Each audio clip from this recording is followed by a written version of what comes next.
बिस्मिल्लाहिर्रहमानिर्रहीम। एक दीनदार शख्स और बछड़े का वाकया।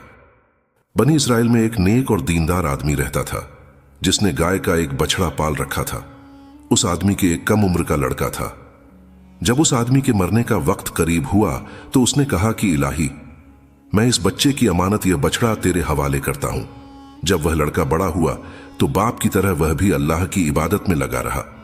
वह तिहाई रात सोता, तिहाई रात इबादत में गुजारता और एक तिहाई रात अल्लाह के सामने रो रो कर मुआफी मांगता, और दिन में अपनी मेहनत से जो कुछ कमाता था उसके 3 हिस्से करके एक हिस्सा खैरात करता और एक हिस्सा अपने खर्च में लाता और एक हिस्सा अपनी मां को दे देता था। एक दिन उसकी मां ने उससे कहा कि तेरा बाप फलान मकान में तेरे लिए एक गाय का बछड़ा छोड़ गया है, तू उसे जाकर देख ले। मां का हुक्म पाते ही लड़का उस जगह गया जहां वह बछड़ा था और उसको मां के सामने ले आया।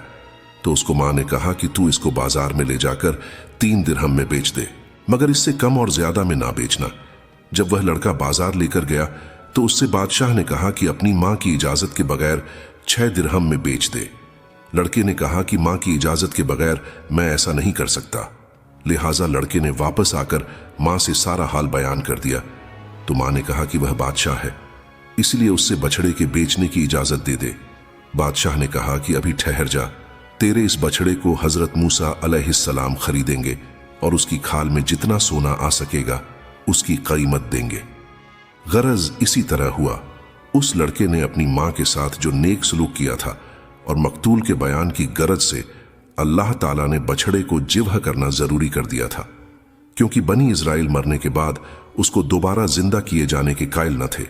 मगर जब उस बछड़े को जिब्ह करने के बाद उसकी जुबान या पीठ की खाल का कोई हिस्सा मकतूल के जिस्म पर मारा तो अल्लाह के हुक्म से वह जिंदा हो गया और कातिल का नाम बता दिया, जिससे बनी इस्राइल पर जाहिर हो गया कि अल्लाह मरने के बाद भी मुर्दे को जिंदा कर सकता है।